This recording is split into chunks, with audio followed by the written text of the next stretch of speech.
Does independence make you happier? Is dependency a bad thing?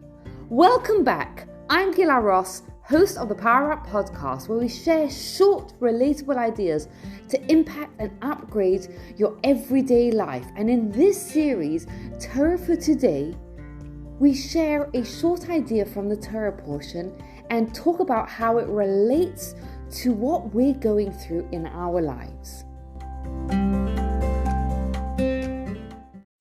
What do you think about being dependent? Is it a normal part of life? Is it a bad thing? Here's the thing. The Torah talks about the curses, the bad things that will happen if, God forbid, we don't keep the Torah and the mitzvahs. And one of the things that it tells us is it says, and you'll live life with uncertainty. You won't trust in your life. Now that sounds, living with uncertainty certainly doesn't sound like a comfortable existence. But what's interesting is that Rashi, who explains what the Torah means, says that you'll live your life with uncertainty refers to someone who has to go and buy wheat from the marketplace.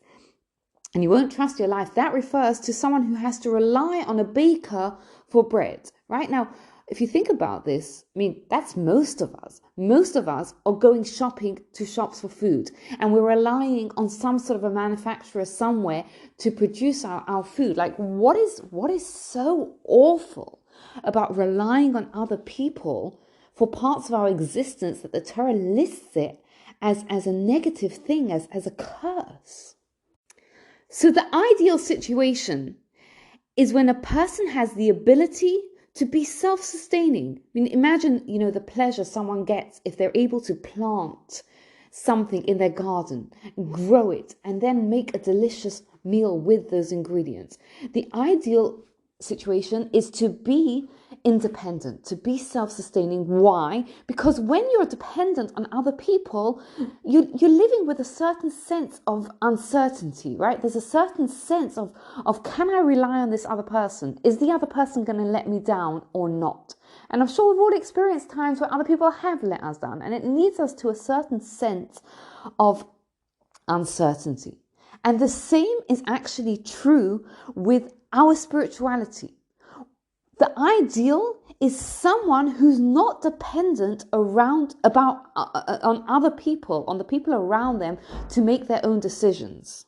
They think things through and make decisions. They don't just copy what other people do and do it because everyone else is doing it or because this is the way I've always done it. A person who lives like that isn't living life to its fullest. It's interesting that Hevel, his brother, bought a sacrifice. Cain bought a sacrifice, and Hevel copied it, and he bought a better sacrifice. The sacrifice that he bought to God was better, and God accepted his sacrifice and didn't accept Cain's sacrifice because it was inferior.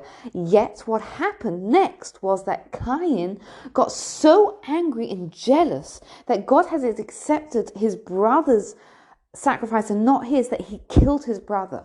And the Maharal comments on this, and he says that he asked the question, why wasn't it enough? If he brought such an incredible sacrifice, it was so superior that God accepted it, why wasn't it enough for God to save him from being killed? And he answers something really astounding. And he says the reason why is because it was a little bit lacking, because it wasn't his own initiative. It was him copying someone else.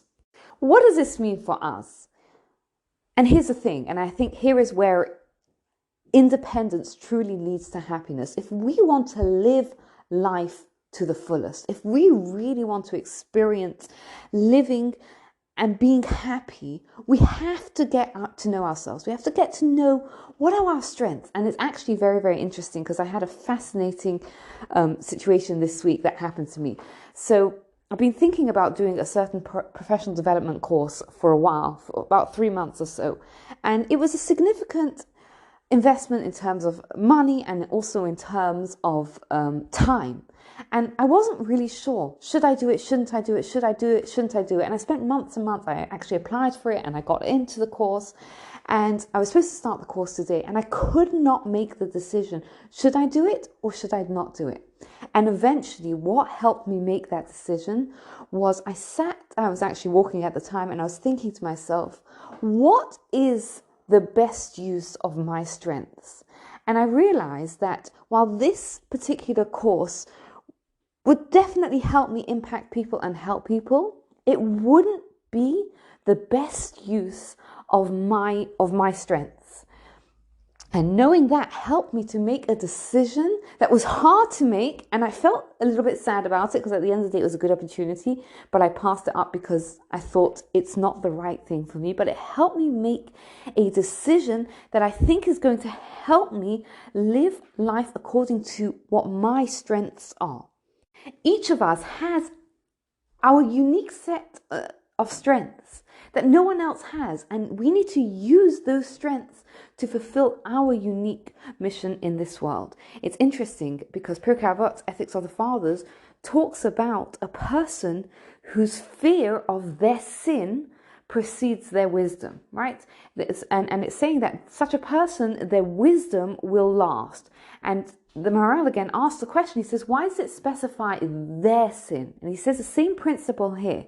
He says, because every single person has different challenges, right? There are some sins you read about, there are some things that other people do that you have no problem with it, right? There are some people that have no problem getting up in the morning. There are some people that have no problem, seeing the positive in things. Everyone has their unique challenges. And when a person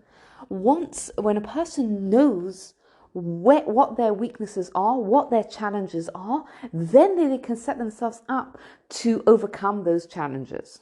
We're in a very powerful time of the year right now. We're leading up to the high holidays. It's a time of year where the spiritual energy is a time of growth and self-development. If we wanted to really tap into it and really start living life according to how we should, we have to remember that we want to strive for spiritual independence. We want to develop ourselves. And an easy way to do this is take time between now and the high holidays, between now and Rosh Hashanah. Take a few minutes. Write down 2 of your strengths. Write down 2 of your challenges. And think about how you could develop those strengths this coming year. Think about how you can overcome those challenges this year. And this will be your year of truly living your life, and it will give you incredible happiness. Thank you so much for listening. I'd love to hear your thoughts. You can get in touch with me, gilaross@gmail.com. And you can get my book on Amazon, any good Jewish bookstores, or get in touch with me directly to get your signed copy. Don't forget to subscribe, rate, and review the podcast so you don't miss out. Have a wonderful day.